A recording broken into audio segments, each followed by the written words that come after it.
Atón, ese era su nombre. Él era un miembro de las Tríadas. Las Tríadas era una sociedad criminal de largo alcance que ejerció su poder a través de pandillas juveniles en China. Las Tríadas controlaban las calles de Hong Kong, especialmente la infame ciudad de Kowloon Wale. Ellas controlaban el tráfico de drogas, la usura, la prostitución, la pornografía, las guaridas de vicios, las ventas de protección y toda actividad ilegal inimaginable o imaginable. Atón era adicto a la heroína y en un esfuerzo por proteger la vida de uno de sus compañeros de pandilla, Atón fue salvajemente golpeado por varios hombres con cuchillos y tuberías. Él sobrevivió milagrosamente.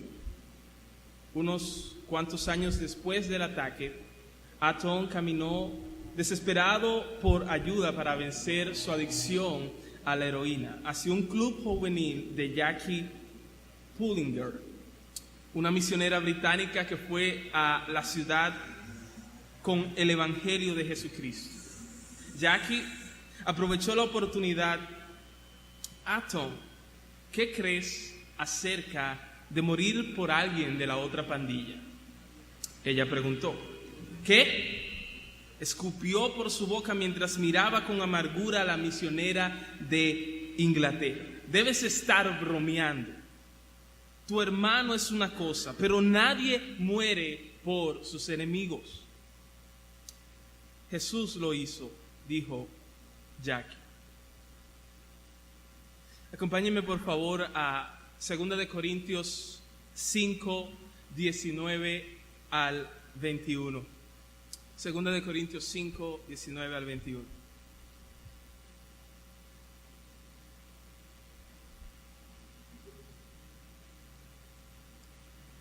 Leemos allí que Dios estaba en Cristo reconciliando consigo al mundo, no tomándoles en cuenta a los hombres sus pecados, y nos encargó a nosotros la palabra de la reconciliación. Así que somos embajadores en nombre de Cristo, como si Dios rogase por medio de nosotros. Os rogamos en nombre de Cristo, reconciliaos con Dios. Al que no conoció pecado, por nosotros lo hizo pecado, para que nosotros fuésemos hechos justicia de Dios en él. Si nos fijamos, la primera parte del versículo 19 es como la definición de lo que es la palabra de la reconciliación. Y la palabra de la reconciliación, a su vez, es el mensaje principal a ser llevado por todos aquellos a quienes Dios les dio el ministerio de reconciliación, según vemos en el versículo 18. Y lo primero que yo quiero que notemos juntos aquí es, como dice el versículo, que Dios estaba en Cristo reconciliando consigo al mundo. Esta frase menciona en primer lugar a Dios. ¿Y quién es Dios? Dios es el creador de todo el universo. Desde el átomo más pequeño hasta la galaxia más grande, Él es el creador. Dios, el Dios del cual se nos habla aquí, es el sustentador de absolutamente toda la creación. El insecto más pequeño se mueve porque ese Dios lo sustenta. El animal más grande está vivo porque ese mismo Dios lo sustenta. Y si hoy nosotros estamos aquí, nuestro corazón sigue latiendo, es porque ese mismo Dios nos está sustentando. Por lo tanto, Dios es el justo dueño de toda la creación. Nosotros somos pertenencia de Él, le pertenecemos a Él. Dios tiene derecho o autoridad sobre cada uno de nosotros. Al segundo que se menciona aquí en esta frase principal que estamos considerando es a Cristo. y de Cristo vamos a hablar más adelante. Al tercero que se menciona aquí es al mundo. Y el mundo aquí hace referencia a hombres, mujeres, niños. El mundo aquí hace referencia a norteamericanos. El mundo aquí hace referencia a afroamericanos. El mundo aquí hace referencia a haitianos. El mundo aquí hace referencia a dominicanos. Ustedes, ellos, yo, todos estamos incluidos aquí en este mundo. En resumen, el mundo aquí en este versículo se está hablando o hace referencia a todos sin distinción. Así que cuando leemos en el versículo que Dios estaba en Cristo reconciliando consigo al mundo, debemos entender o entendemos cuando leemos eso que Dios es el ofendido y que el mundo es el ofensor. El mundo ha ofendido a Dios. Y no sé si nosotros podemos sentir el peso de esta declaración. Ustedes no me han ofendido a mí. El mundo no ha ofendido al presidente. El mundo o nosotros hemos ofendido a Dios. A Dios que es el Rey de Reyes y Señor de Señores. El mundo ha ofendido a nadie más y nada menos que Jehová de los ejércitos. Ahora, a pesar de que nosotros somos los ofensores y Dios es el ofendido, a pesar de que no todos nosotros hemos ofendido a Dios, si notamos en este versículo, es Dios quien da el primer paso en la reconciliación del mundo consigo mismo. Esto es lo asombroso. Es el ofendido quien busca la paz con los ofensores.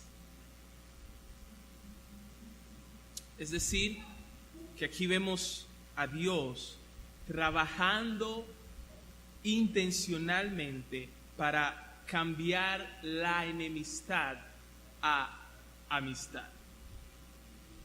Y la pregunta es, ¿de qué manera estaba Dios reconciliando consigo al mundo? ¿Cómo Dios estaba cambiando esta enemistad a amistad? El versículo nos responde, no tomándoles en cuenta a los hombres, obviamente de este mundo, sus pecados.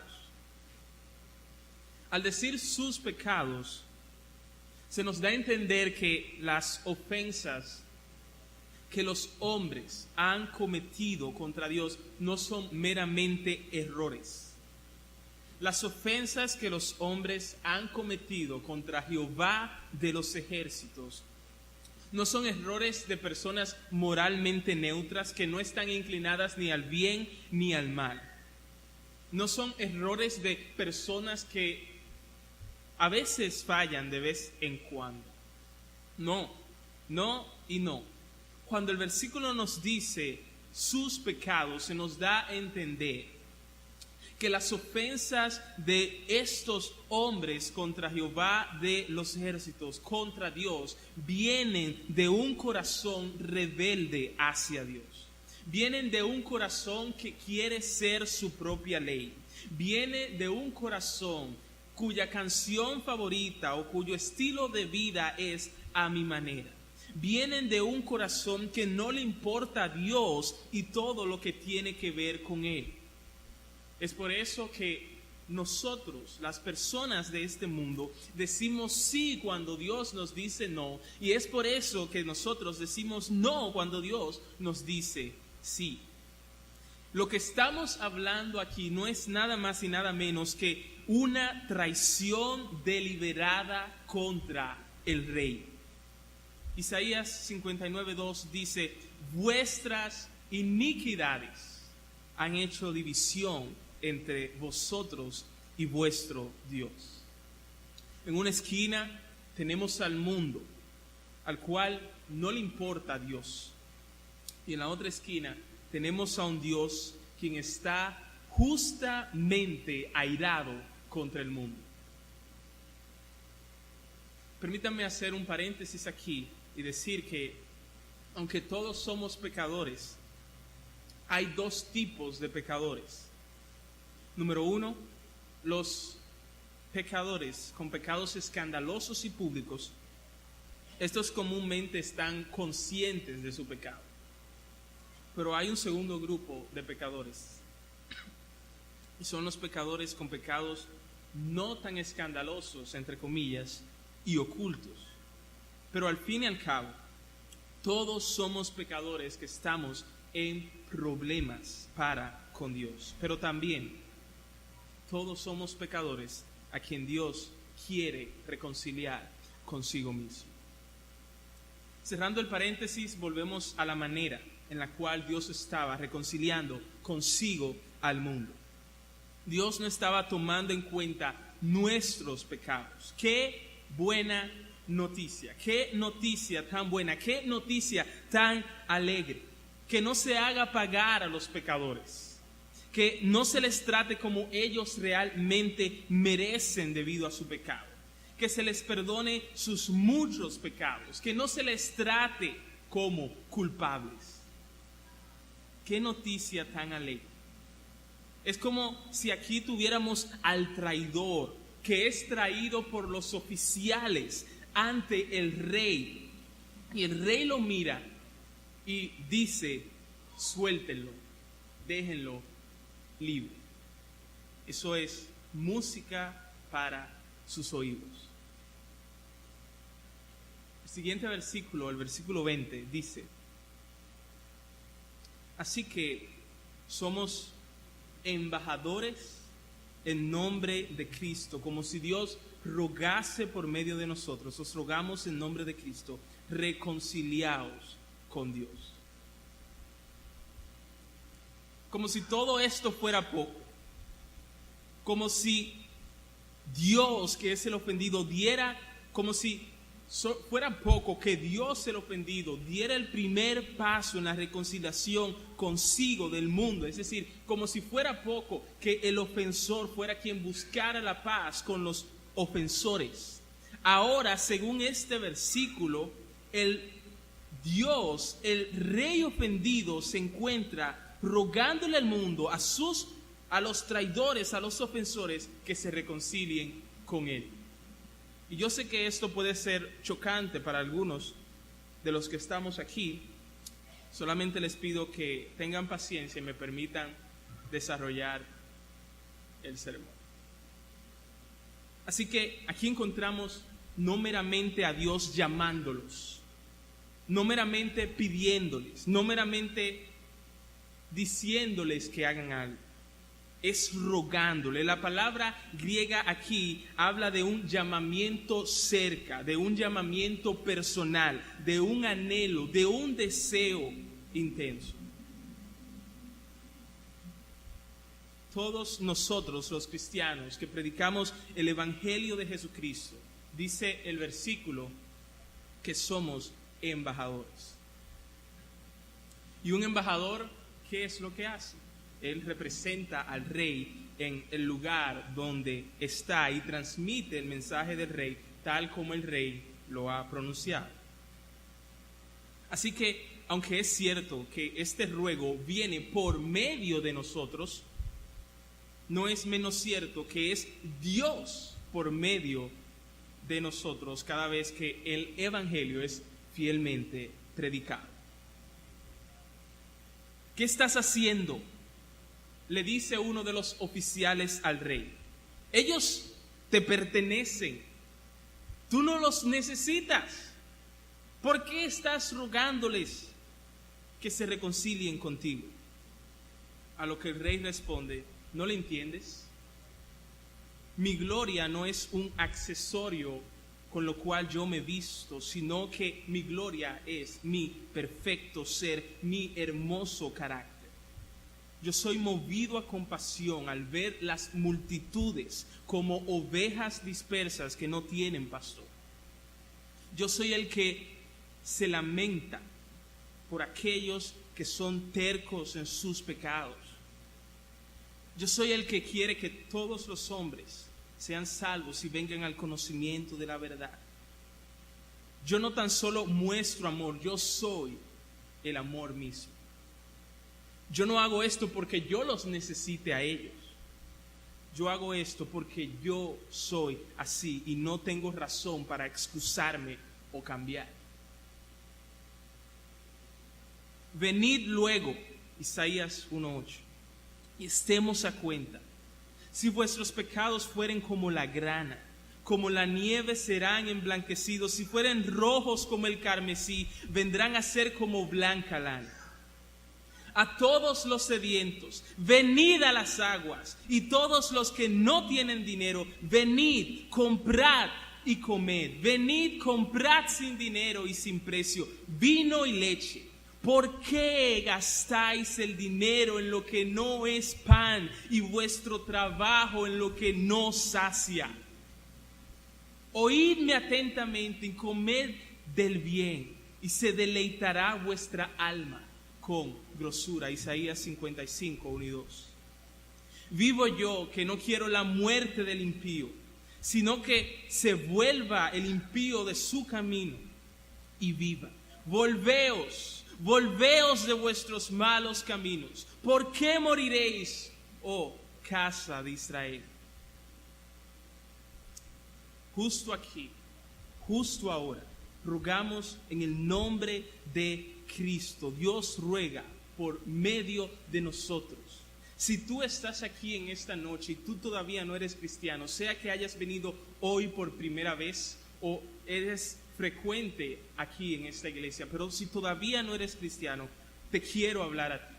Justo ahora, justo en este momento, Dios ruega por medio de nosotros, sean reconciliados con Dios. Arrepiéntanse de todos sus pecados. Véanse a sí mismos como pecadores y confiesen todos sus pecados a Dios. Dejen sus pecados con la ayuda de Dios. Pongan su fe, su confianza en Jesucristo como Salvador y Señor. Oren confiadamente para que Jesucristo los salve de sus pecados y del castigo debido a estos.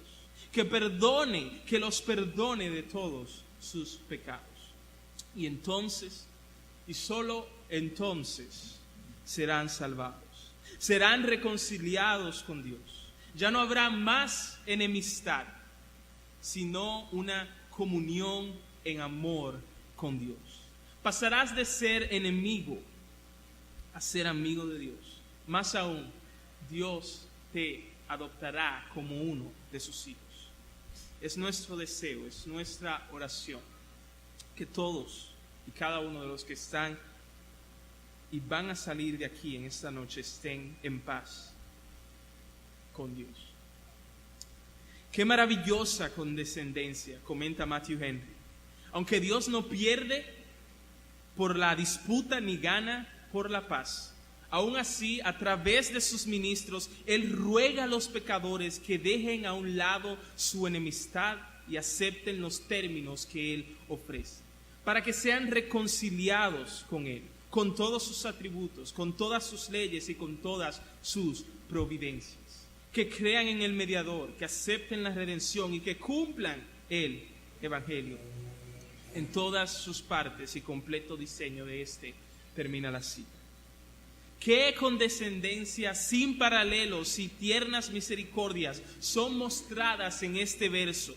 Wesley comenta al igual que Henry. ¿Alguna vez el juez le rogó al criminal condenado que aceptara el perdón? ¿Alguna vez el acreedor le rogó al deudor arruinado que reciba un recibo de que todo ha sido pagado? Sin embargo, nuestro Dios todopoderoso, nuestro eterno juez, no tan solo se digna en ofrecer estas bendiciones, sino que también nos invita, nos suplica y con insistencia tierna nos solicita que no rechacemos tales bendiciones. Termina la cita. Es muy probable que ahora mismo yo me encuentre en la misma situación en la que se encontró Charles Spurgeon cuando dijo lo siguiente en uno de sus sermones: ¿escucho a algún hermano de fuerte doctrina decir que no le gusta esto? Mi querido hermano, Si el Señor lo ha determinado así, tú debes aprobarlo.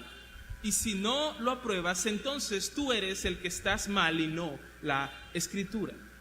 Si Dios ruega y me manda a rogar como Él lo hace, yo lo haré. Y si soy considerado como un hombre vil por hacer tal cosa, entonces que así sea. Además, no hay nada de qué avergonzarse en que Dios ruegue a sus criaturas. Tú dices que nosotros hacemos que Dios ruegue a sus criaturas, pero te aseguro que así es como el Señor se presenta a sí mismo. Esto es una maravillosa condescendencia. Si Él nos hubiera presentado así, nosotros no debiéramos hacer. Pero como Él lo ha hecho, no hacemos otra cosa que seguir sus pisadas y citar sus palabras. Termina la cita. Ahora, después de decir esto, debemos entender algo aquí. Y es que este ruego de Dios hacia los pecadores no viene para nada de alguna necesidad insatisfecha en Dios, sino que viene de su gloriosa compasión. Esto no es como el ruego de un joven que piensa que su mundo se va a derrumbar si su novia lo deja. Este ruego no es debilidad, este ruego es un ruego de gloria porque viene de un Dios que es perfecto y es glorioso.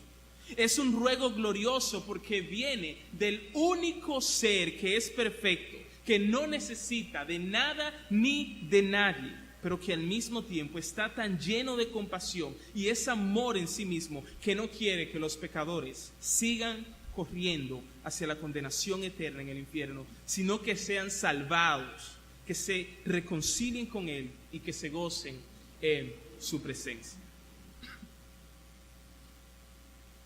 Aunque todo esto son buenas noticias que nos llenan de alegría, de gozo, de felicidad, aunque todo esto suena como música a nuestros oídos, que Dios reconcilie consigo al mundo levanta un aparente problema. ¿Cómo un Dios que se describe a sí mismo como justo puede reconciliar a un mundo pecador consigo mismo? Para que Dios siga siendo justo, los pecadores los pecados deben ser pagados. ¿Cómo el Rey justo puede no tomar en cuenta el pecado de los hombres? Bien, la solución a este aparente problema se encuentra en Cristo. Dice el versículo al principio, Dios estaba en Cristo reconciliando consigo al mundo. Ahora, la pregunta es, ¿cómo luce esto? El último versículo, el versículo 21, nos responde.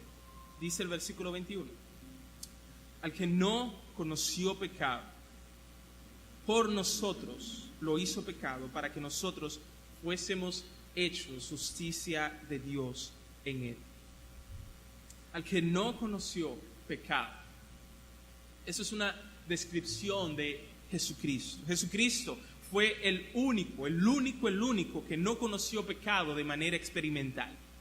Él fue el único hombre que nunca pecó y fue el único hombre que siempre hizo el bien. Sus discípulos lo describieron como el único justo. El ladrón sobre la cruz reconoció que Jesucristo no había hecho ningún mal. Pilato no encontró nada digno de muerte en él. Sus enemigos no pudieron encontrar nada en su contra. Los demonios mismos dijeron acerca de él, eres el santo de Dios. Jesucristo fue sin pecado y no pecó. Sin embargo, Dios lo trató en la cruz como a un pecador a nuestro favor. Jesucristo fue el único que amó a Dios con todo su ser, pero sufrió como si hubiera sido el principal enemigo de Dios. Él fue castigado en la cruz como un mentiroso. Él fue castigado en la cruz como un engañador. Él fue castigado en la cruz como un inmoral. Él fue castigado en la cruz como un asesino. Él fue castigado en la cruz como un homosexual. Él fue castigado en la cruz como alguien que dice malas palabras. Él fue castigado en la cruz como un ladrón. En la cruz, Jesucristo murió la muerte que nosotros debimos haber muerto. Sufrió la pena que nosotros debimos haber sufrido. Sobre él cayó la maldición que sobre nosotros debió haber caído. Él experimentó la condenación que nosotros debimos haber experimentado, para que así no haya muerte eterna para nosotros, para que así no haya sufrimientos eternos para nosotros, para que así no haya maldición sobre nosotros, para que así no haya condenación para nosotros. Así que la pregunta, ¿cómo puede Dios no tomar en cuenta el pecado de los hombres y reconciliar consigo mismo al mundo y seguir siendo un Dios justo? La respuesta es tomando en cuenta nuestros pecados, pero en Jesucristo. Isaías 53:5 dice: mas él herido fue por nuestras rebeliones, molido por nuestros pecados. El castigo de nuestra paz fue sobre él, y por su llaga fuimos nosotros curados. Pero aquí no acaba todo. El versículo sigue diciendo: para que nosotros fuésemos hechos justicia de Dios en él. Dios no tan solo perdona nuestros pecados, sino que también nos declara justos. Dicho de otra manera, Dios comienza a vernos y a tratarnos como si fuéramos no tan solo inocentes, sino más aún justos. Todo debido a Jesucristo, ya que su vida perfectamente obediente es vista como nuestra. No quiero terminar sin antes decir las siguientes palabras a aquellos que ya somos cristianos específicamente. La última parte del versículo 19 dice que Dios nos encargó a nosotros la palabra de la reconciliación. Quiero hacer un paréntesis aquí bien breve. Fíjense que dice que nos encargó a nosotros la palabra. Nosotros, en un sentido, en cierto sentido, nosotros, aunque es muy común escuchar esa frase, pero nosotros no vivimos el Evangelio. Nosotros anunciamos el Evangelio. En cierto sentido, el único que vivió el Evangelio fue Jesucristo. Todos los demás, todos nosotros debemos predicar el Evangelio con palabras. ¿Y por qué esto es importante? Esto es importante porque nadie, absolutamente nadie, será salvo con tan solo mirar nuestra buena conducta si no le predicamos el Evangelio. Así que, volviendo al versículo 19, la última parte, nos encargó a nosotros la palabra de la reconciliación. Qué privilegio tan grande se nos ha dado. Qué privilegio tan grande se nos ha dado. Los ángeles de Dios posiblemente podrían articular mejor que nosotros la palabra de la reconciliación, pero Dios quiere que seamos nosotros los que hemos sido reconciliados con Él, los que hemos visto y gustado que Él es bueno. Él quiere que seamos tú y yo los que llevemos esta palabra. Los hombres se enorgullecen de trabajar en compañías famosas y grandes como Google, Apple o Facebook. Sí, yo trabajo en Facebook, tú sabes, esto, aquello.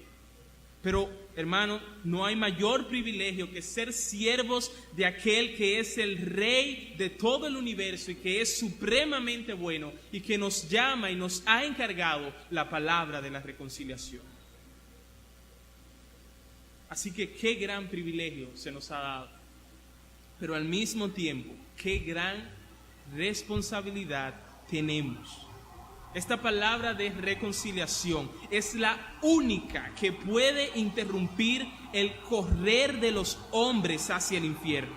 Esta palabra de reconciliación es la única que puede salvar a los hombres, y a nosotros se nos ha encomendado.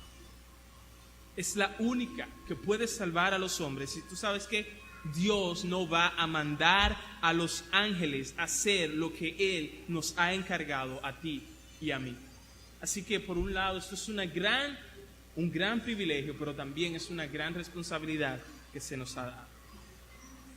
Así que, para terminar, como embajador de Cristo, siéntete libre de rogar y de que Dios ruegue a los pecadores por medio de ti. Predica el Evangelio, predica el Evangelio, predica el Evangelio. Cuando prediques el Evangelio, no hagas un llamamiento frío, más bien ruega a los pecadores a que sean salvos en Jesucristo por medio del arrepentimiento y la fe.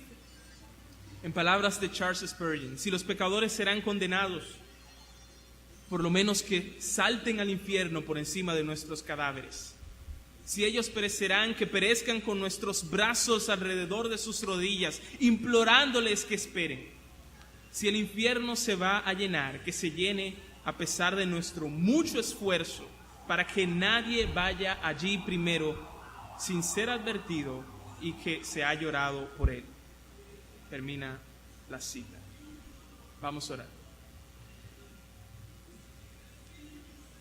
Señor, gracias por tu palabra. Te pedimos que tú hagas aquellas cosas en nuestros corazones por tu Espíritu que nosotros no podemos hacer.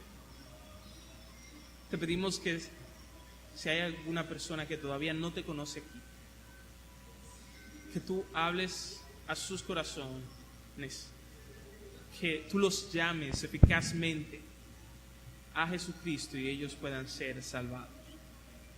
A nosotros, ayúdanos a vernos allí también, nosotros que somos cristianos, como aquellos a quienes tú has reconciliado contigo mismo.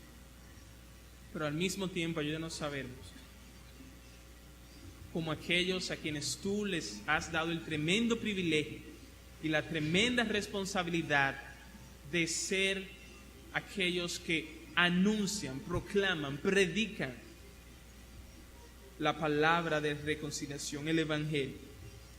Oh Señor, perdónanos cada vez que hemos predicado este Evangelio fríamente. Perdónanos, porque ¿cómo vamos a ser menos cuando tú, el Dios perfecto, llamas a todos sinceramente y ruegas a los pecadores que vengan a ti en arrepentimiento y fe y sean salvos? Danos tus ojos, danos tu corazón para nosotros ser como tú eres, para amar, predicar, buscar, anhelar sinceramente la salvación de aquellos que todavía no te conocen. En el nombre de Jesús, amén.